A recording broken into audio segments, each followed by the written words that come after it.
تو اس لیے اللہ سے یہ دعا مانگیں، ربنا لا تزغ قلوبنا بعد اذ ہدیتنا، اللہ ہدایت کے بعد ہمارے دلوں کو دوبارہ ٹیڑھا نہ کر دینا۔ روشنی کے بعد جب اندھیرا پھیلتا ہے تو وہ زیادہ گہرا ہوتا ہے،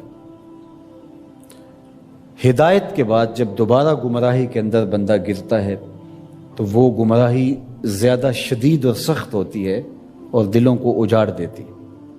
اس لیے اللہ سے ہدایت طلب کریں، اور یہ ہمارا وظیفہ ہے، ہر روز ہر نمازی ہر نماز کی ہر رکعت میں اصالتاً یا وقالتاً عرض گزار ہوتا ہے اہدنا الصراط المستقیم۔ یہ وہ چیز ہے جو ہم روز مانگتے ہیں، لیکن اس مانگی ہوئی چیز کو، جس کو ہاتھ باندھ کے جھولی پھیلا کے طلب کیا، آوازیں لگا لگا کے جس کو حاصل کیا، اس کو پھر یوں ہی نہیں چھوڑ دیا جاتا، قیمتی چیز کی حفاظت کی جاتی ہے۔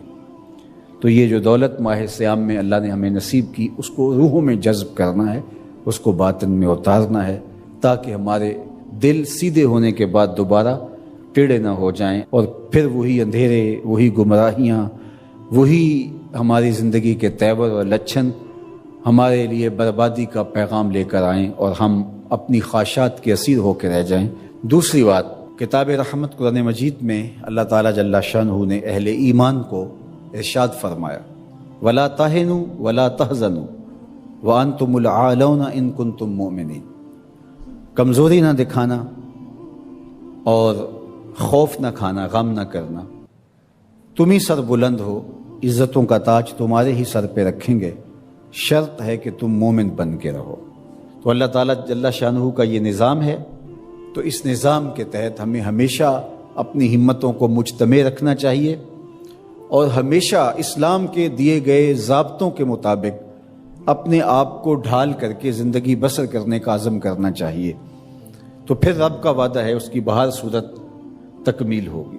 تو آج ہم دنیا کے اوپر جو ذلت اور رسوائی، پستی اور زبوحالی کا شکار ہیں، تو اس کا سبب یہ ہے کہ ہم نے اللہ کے ساتھ کیے گئے وعدے کی تکمیل نہیں کی، اور آج وہی امت جو 313 ہو کے کفر کے مقابلے میں کھڑی ہو گئی تھی، اور فاقہ مستوں نے 10 اونٹ روز ذبح کر کے کھانے والے شکم پرستوں کے پرخچے اڑا کے رکھ دیے تھے، اور عظیمت کی انوکھی داستان رقم کی تھی کہ میرے رب نے بھی اس دن کو یوم فرقان کہہ کے پکارا تھا۔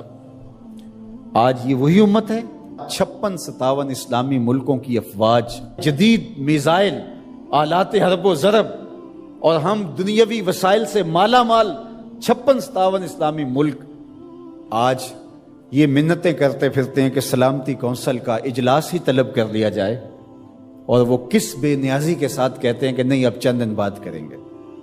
کیا یہ دن بھی ہم نے دیکھنے تھے؟ عجیب بے بسی کی صورت ہے، اللہ اس امت کو کھویا ہوا وقار عطا کرے، اور یہ ہمیں سزا مل رہی ہے جو ہم نے حضور کو دکھ دیا۔ میں آپ سے پوچھتا ہوں، گھر کے سربراہ کو کتنی تکلیف ہوتی ہے جب اس کے بیٹے آپس میں لڑ رہے ہوتے ہیں؟ اس کا دل خون کے آنسو ہوتا ہے۔ تو جب امت آپس میں 73 گروہوں میں بٹی ہو تو رسول اللہ کو کتنی تکلیف ہوتی ہوگی؟ گنبد خضرا میں حضور کتنے دکھی ہوتے ہوں گے۔ تنکا تنکا کر کے حضور نے یہ امت جوڑی تھی، تنکا تنکا کر کے کتنی اذیتیں کاٹی تھی حضور نے اس امت کے لیے۔ مختلف مزاجوں کے لوگ کو ایک امت بنایا تھا حضور نے۔ سلمان فارس سے آئے تھے، سہیب روم سے آئے تھے، بلال حبشے کے تھے، حضرت ابو بکر و عمر مکے کے تھے، حضرت سعد مدینے کے تھے، کہاں کہاں سے لوگ آئے، ان سب کو جوڑ کر کے ایک مزاج دیا، اور وحدت کی لڑی کے اندر اس امت کو پرو دیا۔ یہ امت واحدہ بنی، سب کا درد سانجھا ہو گیا۔ تو کتنی حضور کو ہم نے اذیت پہنچائی، 73 گروہوں میں بٹ کر کے، 57 ٹکڑیوں میں تقسیم ہو کر کے۔ اس لیے ہمیں ایک تو پختگی کے ساتھ دین کے بتائے ہوئے اصولوں پر کاربند ہونا پڑے گا، اور دوسرا ہمیں حقیقی معنی کے اندر امت واحدہ کے تصور کو اجاگر کرنا ہوگا۔ پھر انشاءاللہ راستے ملیں گے۔ اللہ اپنے بندوں کو کبھی بھی تنہا نہیں چھوڑے گا۔ باقی رہی بات القدس کی آزادی کی اور کشمیر کی آزادی کی، یہ سزائیں ہمیں دیکھنا پڑ رہی ہیں کہ ہم اپنی آنکھوں سے یہ اذیتیں دیکھ رہے ہیں، لیکن یہ امت مسلمہ کا مقصوم ہے کہ قدس کے اوپر بھی جھنڈا میرے حضور کا ہوگا اور سری نگر میں بھی جھنڈا میرے حضور کا ہوگا. کائنات کی ایک چھت بھی ایسی نہیں ہوگی جس چھت پہ میرے حضور کے نام کا جھنڈا نہیں ہوگا. انشاءاللہ وہ وقت آنے والا ہے. ہم اگر یہ کام نہیں کر سکے تو ہماری نسلیں کریں گے. اور اپنی نسلوں کو تیار کرو اس ساکر امام مہدی کے ساتھ کھڑا ہونے کے لیے. ان کے دل میں یہ جذبہ پیدا کرو. کتنی محنت سے، کتنی کوشش اور کاوش سے ماہ صیام میں ہم اپنے دلوں کی سیرابی کا ساماں کرتے ہیں.